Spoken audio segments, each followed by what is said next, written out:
Good afternoon, everyone, and welcome. So the hypothetical this afternoon will be Australia under attack. So I'll introduce our panellists first, and then we'll get into it. So in person here, we have Sam, Deputy Group Manager of Australian Cyber Infrastructure Centre, Security Centre, nice short title, Department of Home Affairs. In his role, Sam provides advice to the government on critical infrastructure security and resilience, implements Australia's aviation and maritime security and telecommunications security legislation, and provides background checking services for key industries.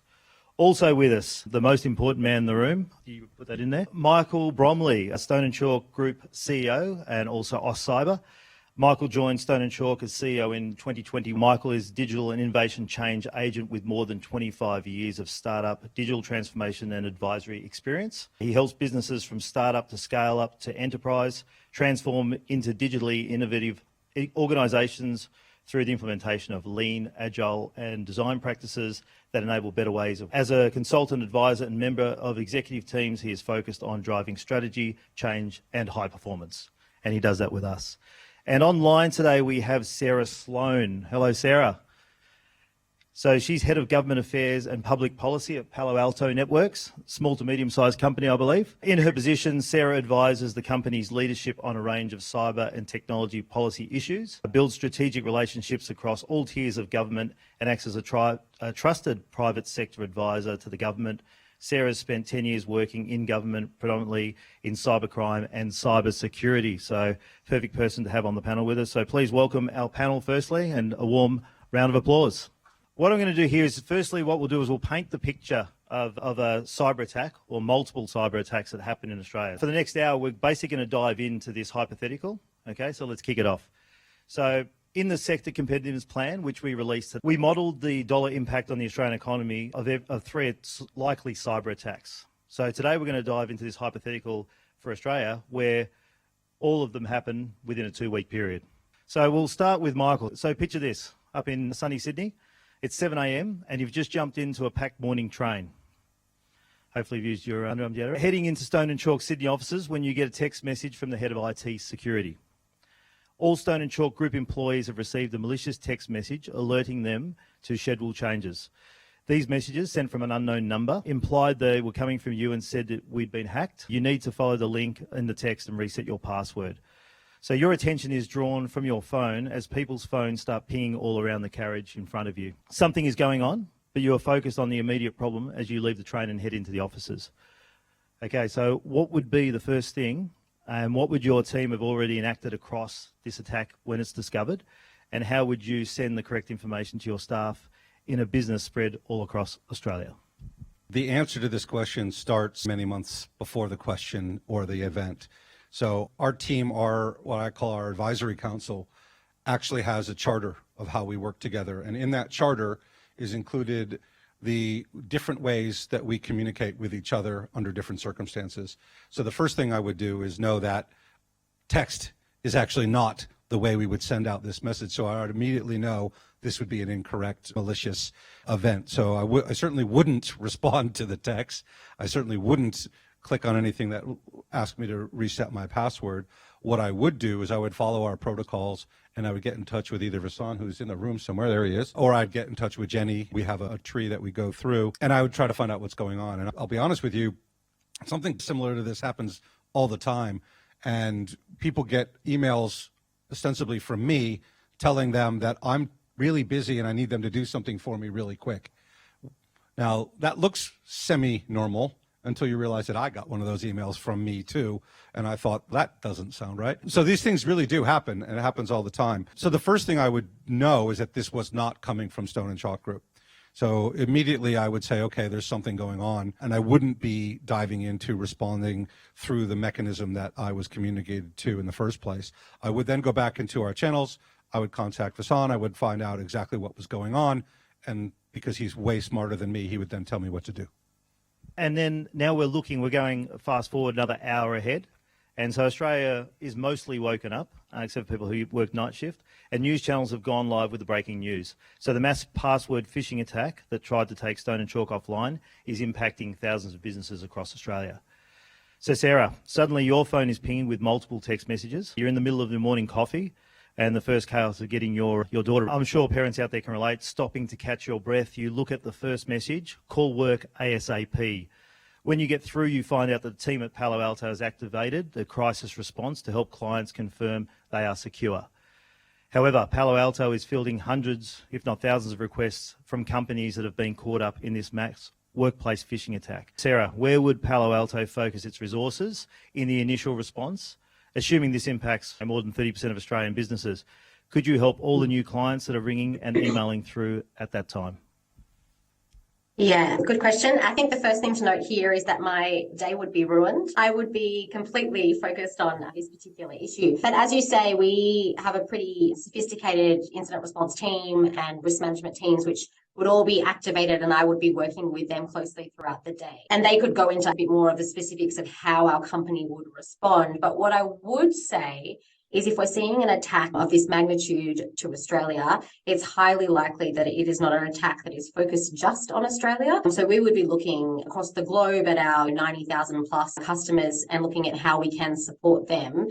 And similar, I think, to any organisation, whether it be government or private, we would need to triage and effectively prioritise who we would support initially, with a view of obviously trying to support everyone. Ideally, you'd be supporting every single person if you could. But if it is at that magnitude, I think we'd even see the likes of, and Sam can comment here, the likes of government focusing on critical infrastructure, for example. So we would do something similar, I think, there. I think we'd also play an important function of liaising with government, making sure we're supporting them as best as we can and helping them amplify their messages out to the broader community who may be customers or may not be customers. So my role there would be really ensuring that that connective tissue is there and that we're working hand in glove with. Now, it's about a year ago now, but does everyone remember here a thing called Log4j? A few heads nodding in the room. So a Log4j issue is a type of remote code execution, and in this case, a severe vulnerability, one that allows an attacker to drop malware and ransomware on a target system. So we're hearing news from sources across the web that a new series of vulnerabilities have been identified. They are being dumped on chats across the dark web. Criminal groups are jumping on this vulnerability, and we hear early reports of hundreds of thousands of companies, and it looks like it's going to have global impact, as Sarah just mentioned. Sam, your turn now. Your pleasant morning has just been disrupted. You're enjoying breakfast by the lake at Kingston Foreshores, as you usually do. When the phone rings, the call has gone out across government to help a member of your team. Is this briefing for you, Log4j, your new vulnerability? What do you do? Thanks for mentioning Log4j. That was not a good time. You've triggered me already. 12 months to recover. Yeah, okay. First things first, I hope my coffee machine isn't an internet-connected device because I'm going to need my coffee. But you said I'm out somewhere, so hopefully they've got an old-fashioned one that requires electricity but no internet connection. That would be great. So I think going to Sarah's point, one of my first questions would be how widespread is this? Are there international connections here? So we would be reaching out very quickly within government to international partners to understand what's happening elsewhere. Operational agencies, of which I should stress I am not from the ASD or the AFP, they would absolutely already be trying to understand just situationally what is going on, because government would already be asking us what's happening, what is the extent, and what do we need to do about it? So operational agencies would be trying to establish that. Within my area in particular, we're responsible for critical infrastructure security. So one of the reasons, frankly, government passed the critical infrastructure legislation through Parliament in the last 12 months was to very clearly define what matters most to keep our country, our economy, our way of life going. And what are the critical services, what are the critical companies? So that helps us to triage in a circumstance like this, because really the worst nightmare is a circumstance where we're having to triage and focus our attention in thousands of victims on the ones that matter most. But we're in a good position to do that now. A lot of the work we've done through the Critical Infrastructure Act and also through the Declaration of Systems of National Significance that Minister O'Neill made a couple of months ago now, is enable us to clearly determine in advance what are the most important of the important assets. We'd be looking to absolutely prioritise those and protect those first. The coffee machine would not, unfortunately, be first on the list. First on the list would be the banking system, the electricity network, the water, the transport and logistics that actually moves those things around. Those sort of critical sectors that are defined in the Act for that reason would be our first priority. We'd be reaching out to our private sector networks of the trusted employees within those companies to understand what are they seeing, what's working, what's not working, what do we need to do, and what can government do to potentially assist with the immediate response, noting that in a scenario like this, there will be bad things happening. We'll be looking to prioritise and triage as quickly as we can. Excellent. So it's getting serious now. So we're now getting details about the reports emerging of the active network intrusion via this Log4j. A loose group of financially driven malicious actors across 5chan, the dark web and other places are exploiting the Log4j vulnerability to obtain access to computers and networks. They're gaining access to victims' data and confidential files from companies across Australia. Sounding familiar, isn't it? Some affected firms cannot use a digital infrastructure, causing huge disruption and economic losses straight away. The impacts are different across industries. For instance, some retail businesses cannot buy or sell goods online, and some information technology firms have shut down their operations until the breach is rectified. Back to you, Mr. Bromley. Supply chains impacts a bit delayed and public, except for maybe toilet paper. Would you see a panic buying of any type on day one, or do you think it's going to take a few days to sink in? How quickly do you think it'll take for things to really swing the public's digital trust into the negative? I want to say we've learned this lesson. I really want to say we've learned this lesson and there wouldn't be lines at Woolies and Coles for toilet paper again. Could be coffee by the sound of what Sam's saying. or anything, but Figured us all again. yeah, I know. But I doubt we have learned that lesson. I think, in fact, with the news that's happening on the heels of the pandemic, on the heels of global geopolitical unrest, I think we've got a fragile psyche collectively in this country, probably all over the world. And I do think that these types of attacks, even the Optus and the Medibank type attacks, do have an impact on the collective psyche of the country, which then goes to confidence, which goes to people's and behaviors, goes to mental health, it goes to productivity, it goes to a lot of things. And I think the more we see these things, the more those things compound. And so it's not just that this attack causes stress, but it's this attack on top of the previous attack, on top of all that other stuff that I mentioned, and eventually the camel's back breaks. That's why it's so critical and absolutely desperately needed that we focus holistically on going after and stopping these things before they happen, by having response teams in place, by having protocols in place, and basically making sure we take care of people as well as this all happens. The short answer is it'll take a long time to get the public trust back. Here we are in Melbourne, and I'll just say it, we had 200 people register for this event, and we don't have 200 people in the room. We're still getting back to the world that we knew before the pandemic. And that's nobody's fault. That's just that's the nature of being a human. And I think we've got to continue to nurture people back. Another attack, another Log4j, or worse, will continue to have massive impacts on this culture. So I think when we hear Minister O'Neill talking about getting on the front foot, when we hear about the 3 proactive steps that we're taking, when we hear about making sure that people understand that we're fighting back, honestly, that's overdue, and it's definitely necessary. They're great points. And it's funny, isn't it? Like the COVID, as soon as there's COVID mentioned, especially in Victoria, and a bit of rain today as well, everyone's gone, too hard, I'm staying home, I just don't want to risk it, coming this close to Christmas and other things. So there are definitely mitigating circumstances. Now, Sam, you mentioned before a few of the parties you were going to be reaching out to and getting in contact with. The likes of banks, private hospitals, hospitality services, they're severely impacted at this stage, right? So could the government help scale, for example, a new group model around the SES, the cyber emergency services as an example, to try and help out and assist in this sort of situation, as we do with, just say, bushfires or things of that nature?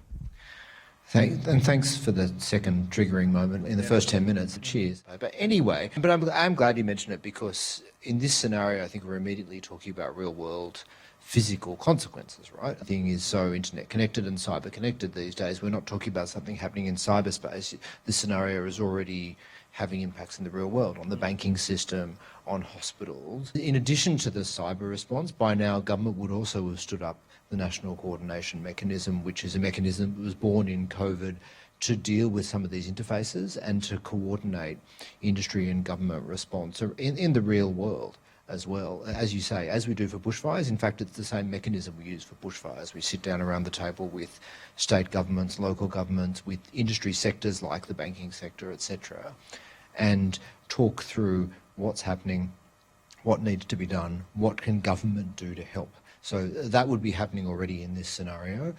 Now, that's not to say, going to the point about public confidence, that is not to say that in this scenario, in this extreme scenario, government would be able to eliminate consequence such that nobody noticed it anymore. That is not what would happen. There would be disruption. Government, again, would be triaging and would be, as you say, making sure the banking system is stable enough, the hospitals can function. Your local clothing store might not be our first priority. We'll be focusing on those critical services that we need for society to keep running and for safety of life, fundamentally. And the toilet paper is an example where what was also impacted was food itself, right? The movement of food along the supply chain into your local store. So those safety of life features would be the first things we would be focusing on, but there would be an immediate response that would be about managing the physical real-world consequences in addition to trying to stanch the cyber wound itself. And I'm actually going to bring this to Sarah next and back to Michael as well, because this could be a way we've got this skill shortage at the moment we talk about, and having something like a cyber emergency services or CES could be something where retired people or people who've moved out of the industry and then the younger people trying to get in the industry, if we connect them up as part of this group, to stay connected and keep them involved because it's an ever-moving threat. Sarah, what do you think about the idea of the CES? Do you see it could have some legs, or how do you see that sort of working? Yeah, I think given the threat landscape that we're operating in, it's worth exploring pretty much everything and anything, really. We know that ACSC is receiving a report now, I think it's every 7 minutes, where if you went back 3 years ago or so, it might have been every 10 minutes from memory. So the threat landscape is changing. It's not necessarily getting better, it's getting more hostile. And it's in that context we do need to look at new ways of operating. To the point that Sam made, if we were to see an event at this scale, the priority, of course, would be those sectors that underpin national security, the economy, and our social cohesion. So with that in mind, there's a good chance that the small to medium enterprises, which make up something like 98% of our economy, may not necessarily get the support they need. And I think that's really where the concept of a cyber SES could come in handy, where we do, as you say, pull in university and TAFE students, people who may not yet have qualifications, but do have a good understanding of cybersecurity threats and are able to provide that advisory service, and to do that at scale. In saying that, of course, if we were to look at this kind of model, we should look at international experiences. I know that I think it's Estonia has done something quite similar, so taking some of those learnings. And then, of course, more broadly, this isn't just a panacea for all the problems. I think we do need to look at things like automation to help us address some of these cyber threats at scale. But yes, it certainly has merit and certainly something we should be talking about as a nation. Yeah, look, I think creating organized response mechanisms is really of massive importance. And again, as I said before, overdue. I think if you are prepared for something, or at least prepared to respond to something, you won some of the battle, right? What we learned through COVID is we were not ready for a pandemic, and everything had to be built from scratch to figure out how to deal with it. That took a year, right? And we paid the price for that. So again, I would like to think we've learned our lessons from things like that.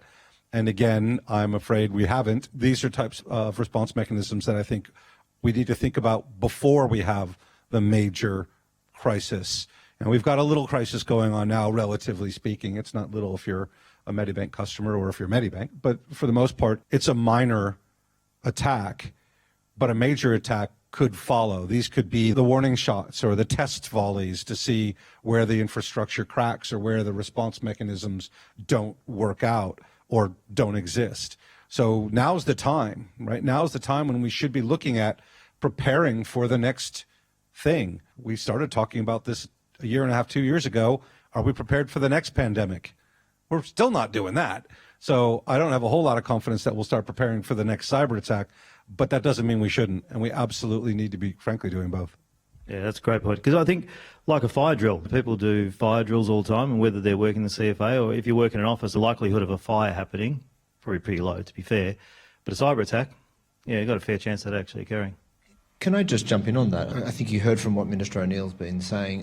It's maybe less akin to a fire drill and more like sort of an air safety crash investigation. Accidents and near misses are incredibly valuable sources of information, and some of the recent incidents we've seen are really valuable sources of information. We should be looking at them very closely. We should be working out what we can learn from them and then iterating that back into what is business doing, what is government doing. So we are all looking at these incidents very closely. Hopefully we'll draw the right lessons and prepare not only to make sure that the same incidents can't occur again, but that we've got a more broadly scaled response to deal with not only an exact repeat of exactly the same incident, but things that are related or in the same category. And that's certainly very high on our list at the moment. And you hear from what Minister O'Neill's saying, I think that this is a big focus. So we are trying to learn as much as we can from the recent investigations into the recent air crash that we've seen. Yeah.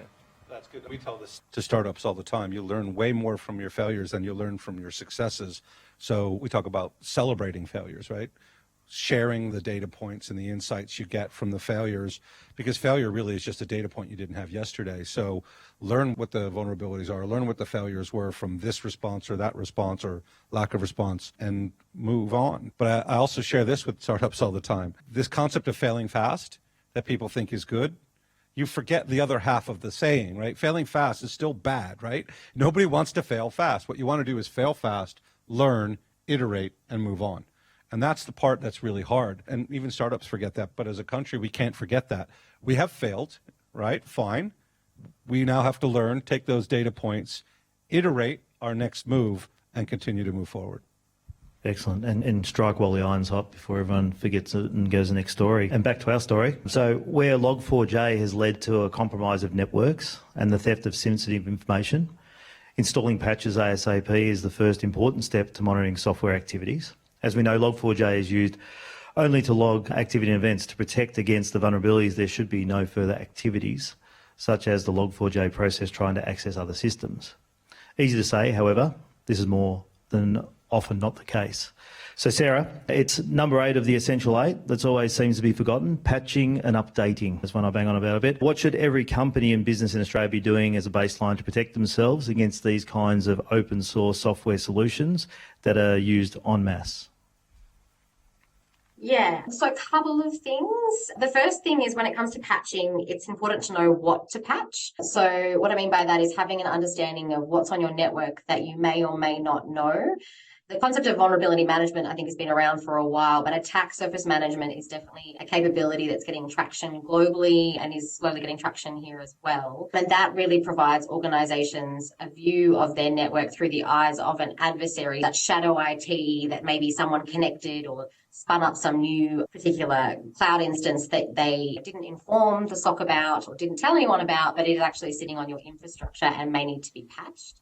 So I think the first thing when it comes to patching is having that visibility and knowing what you need to patch and where you're vulnerable. The second thing with patching itself is, yes, it can be incredibly complex. And the advice, I think, from the ACSC currently is that organizations should patch within 48 hours. We as a company are saying, unfortunately, we're seeing particular vulnerabilities weaponized in less than 24 hours. Really, you've got 24 hours to make that patch happen. And I think to help do that, it's critical that organizations do turn on automatic updates where possible to stay on top of software updates. Yeah, some kind of observations there about software and patching. That's excellent. And any Apple users, if you haven't already over the last 48 hours, do your update, because that's a massive security flaw that's in there at the moment. So it was actually good for once to see news services actually saying, if you've got an Apple phone, patch, because you don't often see it in the general media. So that was actually a good first step. But I think there's things we can do from government level, but all the way across the board to let people know that updates are critical. And it's usually the case because people see them floating around their phone, go, I'll do that later.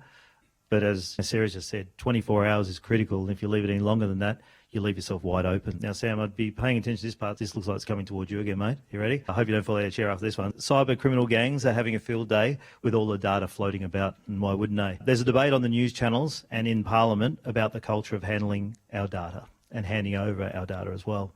So we're living out the consequences of poor protection of companies and what they've put around data at the moment. The wide-scale attack where malicious actors have coordinated phishing attacks and managed to obtain personal information and data Security agents have the best guess have impacted to say 60% of businesses, with their digital networks affecting millions of Australian households. So with the Log4j vulnerability starting to flow through, our supply chains, the impacts are starting to be seen on our ports, supply hubs, medical supplies, so all the stuff you were talking about before, postal delays and shopping centre shelves across the country. So what would the government, in response to that, what would you be doing?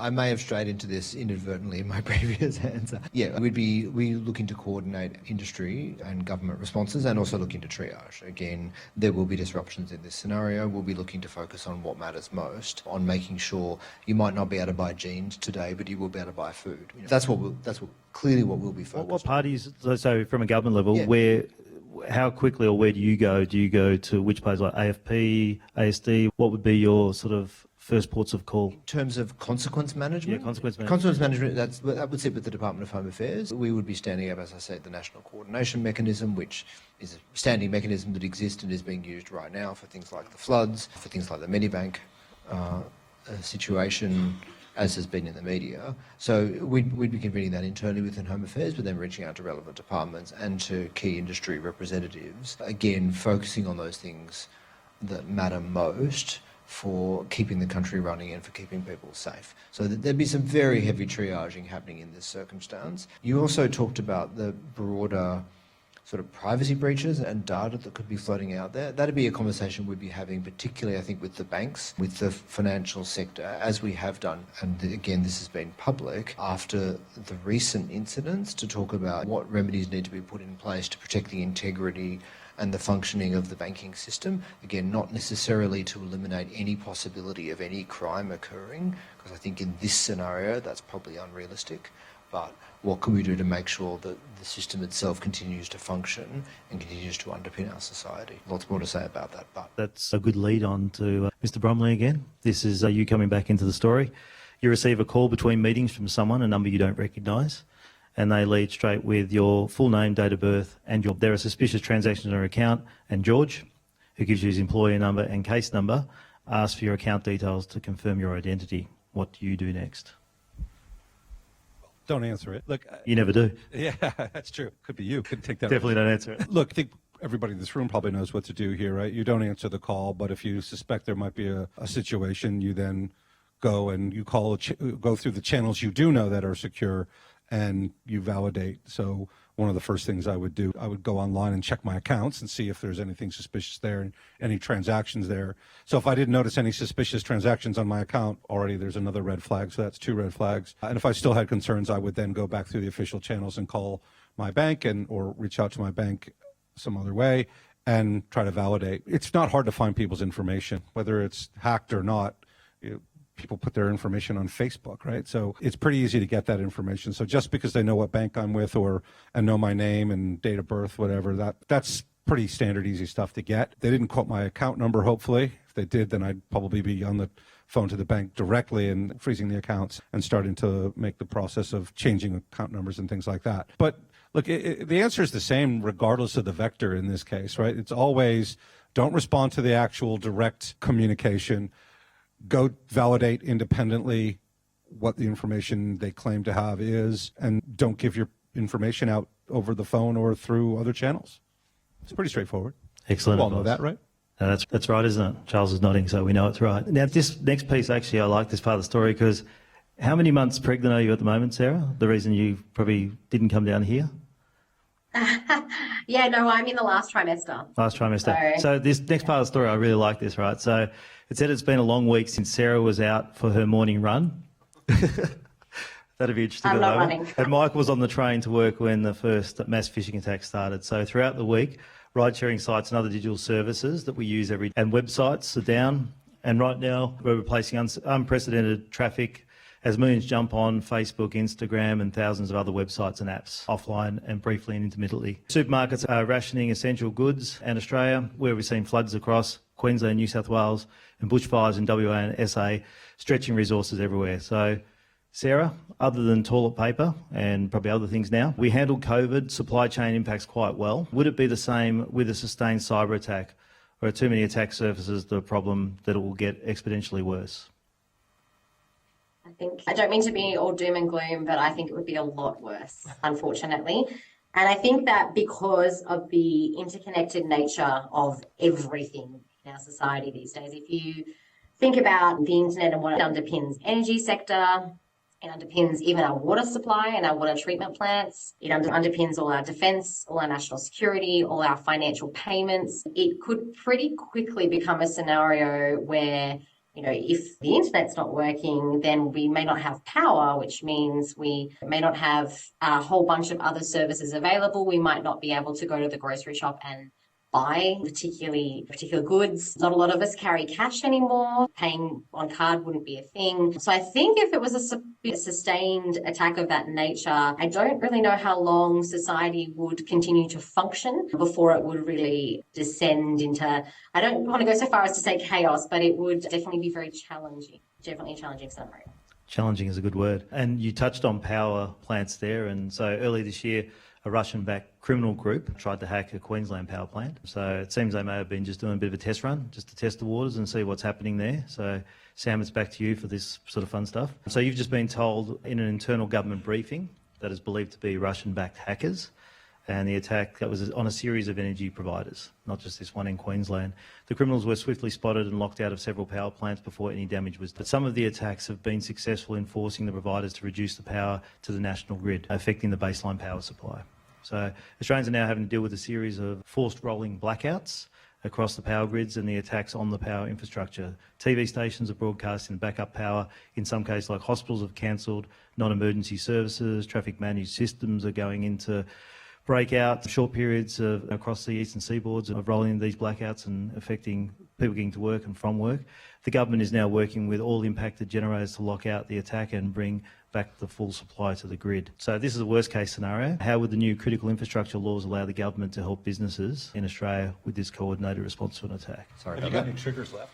Oh no, this one's okay. It's right. I think someone's trying to break them down. It's not worst case scenario because you've said, for a start, the attack's largely been contained. It sounds we've contained, we've locked them out, but there's been damage or consequential decisions made that have reduced capacity. And I'm thinking, for example, of Colonial Pipeline attack that everybody remembers, I'm sure. But the really interesting part about that is the attack did not directly affect the operational technology. It affected the corporate systems, and the company made a decision to shut down the operational components as a defensive mechanism. So you could see a similar scenario like this happening, and that could cause your power to scale down.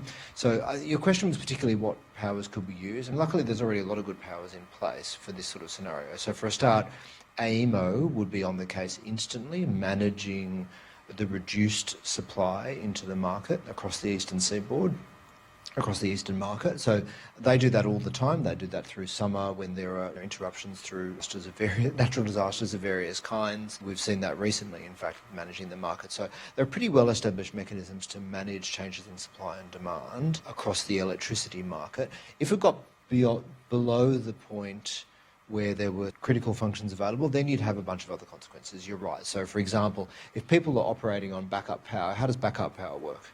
Anyone? Yep, you're probably talking diesel generators. Yep, that's right. The petrol's not cheap, and they're not unlimited. Yes.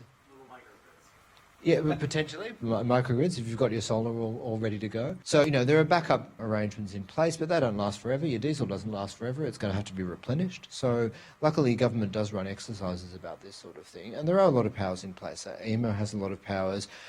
To answer your question, under the Security of Critical Infrastructure Act, we do have powers to step in the most extreme of circumstances, and this is a pretty extreme circumstance, and demand that certain things be done. I doubt that would be necessary in this case. The reason I say that is those powers can only be used if a particular company is unable or unwilling to deal with a particular cyber incident. I find it very hard to imagine there'd be anyone who'd be unable, and certainly anyone who'd be unwilling to patch in this or to take whatever remedial action was necessary in this sort of scenario. But there would be direct partnership happening between the ASD in particular and the major energy providers and AEMO to make sure that the energy grid retained its integrity in this scenario. There are other hypotheticals we'll go into, but we should keep moving. Yeah, no, That's an excellent answer because it is a concern. And you think about the water systems and everything else across the board. There is a lot of gaping holes that could be accessed there. Now, Sarah, so in a short time, our lives have changed dramatically. So digital trust has been the biggest casualty for the public, obviously, in this situation. What do you think most of us would be focused on right now? Our individual and family needs, or would it be the same spirit of community that helps come across Australia during natural disasters and the like? Yeah, I think it'd be a bit of both. I think we definitely see individuals trying to take care of their own needs. But I think, and I'll answer it maybe from the cybersecurity perspective, I think we'd see a lot of goodwill. And we've got a couple of examples of that we've lived recently. The first is Russia-Ukraine. So when we look at the conflict in Russia-Ukraine, which did obviously have a cyber component to it, we did see a lot of goodwill from cybersecurity companies and technology companies who went in and did things like providing a free cybersecurity threat intel or cybersecurity services to the Ukrainian government to support them. We also saw large cloud service providers helping to move data out of Ukraine because it was going to be the subject of kinetic impacts and basically wipe out the data centers there. So from a cybersecurity community perspective, I think we'd see a lot of goodwill out there with various companies, large companies offering services and supporting not just individuals, but also large corporates and government. I think when it comes to the experience and the learnings, we've actually, because of these incidences that Sam was talking through before, we've actually got a really good understanding of roles and functions and who does what in these scenarios, at least from like a government and corporate perspective. There's also established mechanisms and ways that they can communicate with the broader public and help support them with their individual needs. So I think we'd have that functioning in parallel with the support from technology companies that would be offered. And equally, another kind of thought here around victim blaming, so that would be particularly challenging, is we do from time to time, unfortunately, see with significant cyber incidences that there is this why didn't they do more? Victim blaming. So we'd have to, I guess, collectively watch that. We don't want that to be the outcome if there is this particularly large impacting 30% of Australians, if not more, that's the tone. And I think, once again, coming back to the experiences that we've had recently, I don't think that would happen. I think we've got a pretty good narrative around we are all vulnerable and we all need to have a look at our processes and systems to ensure that we're secure. That is excellent. Again, now this one's not on the sheet, but I was just thinking and wondering how long it would take for vendors to come out and say we had the solution that would have stopped this attack. That might be a question for another time. Yeah. Hopefully Michael, never. Not Palo Alto, I'm talking other ones. Yeah. Michael, rolling blackouts, a large portion of Australia locked out their digital workplaces, etc. How would you look after your family and the Stone and Chalk Group family of employees in such an emotional and dramatic sort of period of time? I think the answer to that is generally good communication, and it's a two-way communication point of view. For my family, it's making sure everybody is safe and secure. For the Stone and Chalk Group communities, it's the same, reaching out, making sure everybody's secure, making sure people, where possible, can continue their businesses. If not possible, that they know that we're there to support. These types of moments are what make good. When things are going well, it's easy to support people. It's easy to be there for people. It's when things are really hitting the fan that it makes the difference. And it's really a question of communication. I can remember back in my first career when I was an investment banker and I lived through the great crash of 1987 in the stock market in the US, and I was a kid basically. I just called every one of my clients and said, I'm here. I have no idea what to do, but as soon as I find out, I'll call you. But here's how much money you've lost. And without fail, every single one of my clients thanked me for calling them. I learned a lesson back then, and that lesson sticks with me today. So the first thing we do is make sure that we could do whatever we can do to support the startups and the founders and the people and their families that are part of our innovation community. And whatever that is, provide that. One of the things that we do as an organization is we provide an employee assistance program that we transfer through to all of the founders and startups and scale-ups in our communities, which means if they need somebody to talk to who's not me, and I'm not a trained psychologist or anything like that, but if they need to talk to somebody about how friggin' hard their life is right now, there's somebody they can talk to. There's somebody they can reach out to. If they need to bring their kids or their family or their dog in, whatever it takes to make them feel a little bit more secure and a little bit less alone, That's my job. That's my job, is to do what I can to comfort people and make sure that they can continue their livelihood as soon as practical. That is a perfect lead in. Thank you for final thoughts. I'm going to just go over your shoulder to Sarah. Just some final thoughts just around the topics covered today. We covered a bit. Yeah, I think in the cybersecurity industry, we always say it's not a matter of if you're going to be the subject of a significant cyber incident, but a matter of when. So on that note, I guess I would encourage any organisations in the room to do a couple of things. The first would be to have a look at roles and responsibilities in your organisation and just check you have someone identified who's responsible for cybersecurity and managing those risks for your business, for your organisation. I think the second thing is there are some really fantastic international and national standards which you can identify and map yourself to. So you can have a look at what your cybersecurity posture is, and you can do things like obviously develop a cybersecurity incident response plan if you don't already have one, and then take a review of that plan and actually run through who does what. You don't want to be building the plane as you fly it. You don't want to be living through the frantic nature of a cybersecurity incident and be thinking about, for the first time, who communicates to government or who does public outreach. You want to have all those things thought through and bedded down. I think the final thing is obviously do think about the role of technology in your organisation. Do you have the right setup? Have you considered what your systems look like, as I said before, through the eyes of an adversary? Do you have and are you leveraging automation, for example, to detect threats in real time? Just three things I think to think about there. And then more broadly, of course, the importance of public-private partnerships for government in these crisis moments. Excellent point, Sam. Do you want to go again if you've recovered from all the wounds we've... Good, thank you. Yeah, look, I'd really endorse what Sarah has just said in response planning. And really, in old-fashioned terms, we're talking about business continuity planning. What do you do in a crisis? What do you do if the thing is not working, whatever the thing is? And it's not about having a plan on a piece of paper. It's about people, just what Sarah said, people knowing their roles and their responsibilities.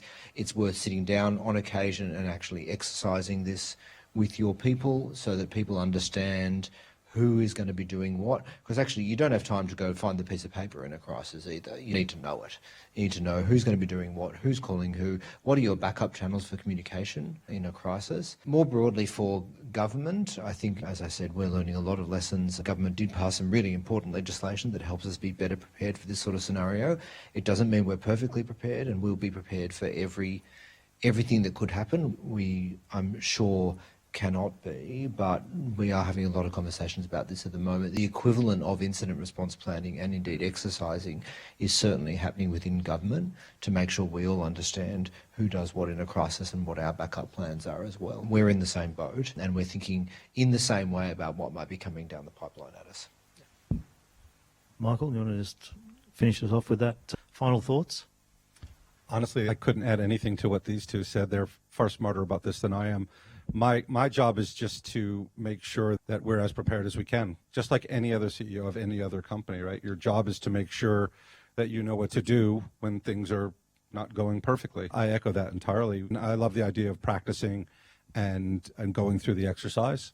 That's something we should do. We've got our plan. I've seen it. I think it works, but maybe we should test that out and see where we're wrong and validate that assumption. But I think for everyone, cybersecurity is just security, right? It's nothing else.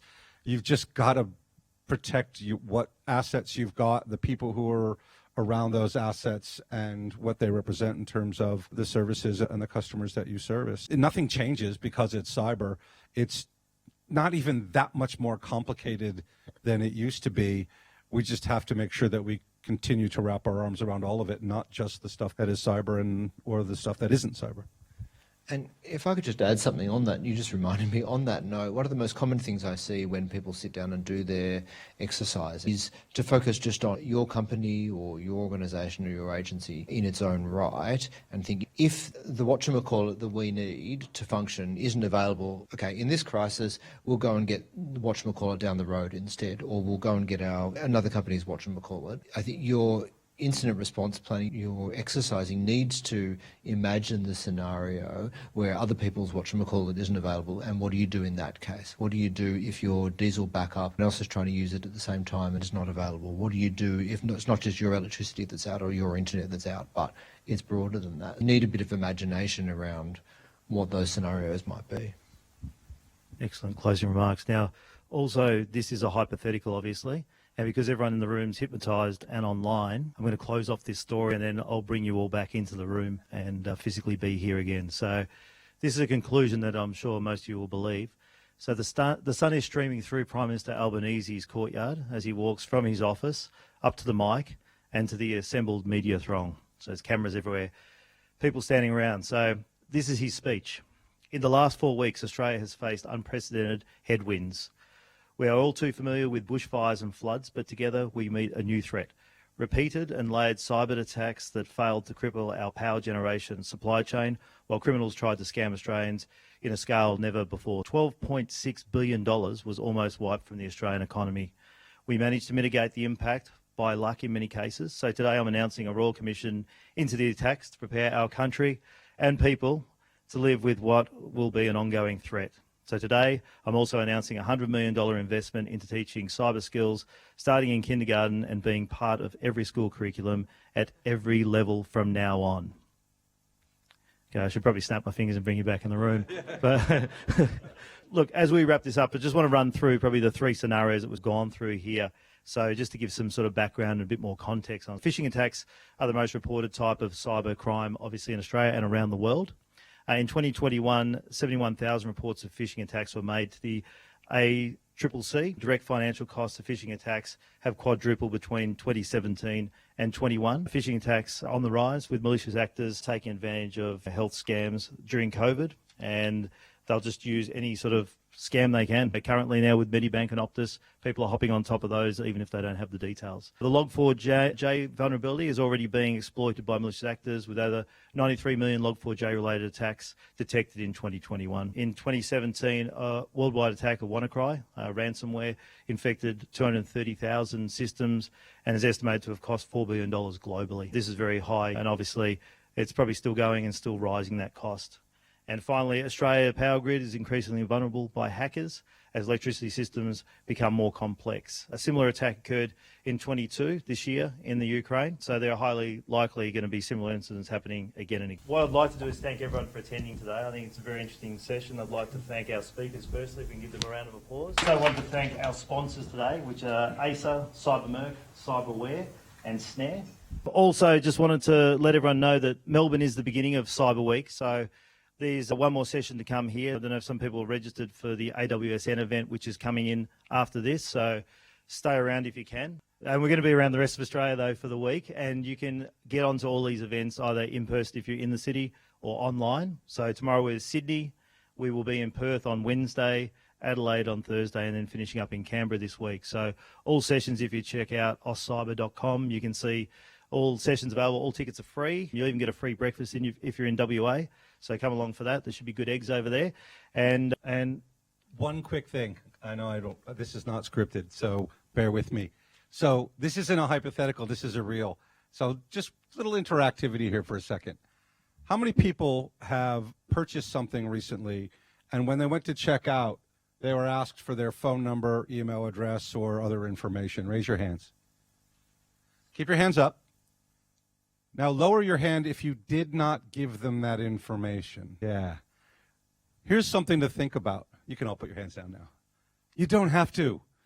I can remember just last week shopping with my daughter at the mall and purchasing something, and the first question that the clerk said was, "Can I get your mobile number?"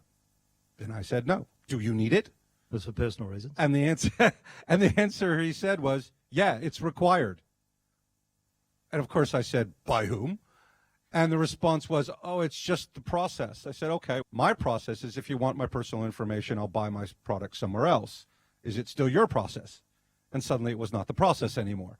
So my message to you all, and you're all cyber aware, cyber professionals or cyber related in some sort, and yet how many people kept their hands up having given the information just because it was asked? You're human beings and you are programmed to give people things when they ask them for you. That is just the social nature of who we are. You can walk up to any random stranger on the street and ask them for directions or the time or something, and they will generally try to answer the question for you.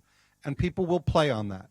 So, what is it, 95% of all cyber attacks are social engineering or phishing attacks? They are not sophisticated technology attacks. They are just people taking advantage of your good nature. So I'm here to tell you, have a good nature, but know when to put it away. That's probably the most important thing I can tell you. And have that backup email account that I have, the Proton Mail that everything goes to like that, and a different Or secondary just number. use Jason's. Just use mine. Yeah, I'll put that on the board later. But if we could just thank the panel once again for an interesting session.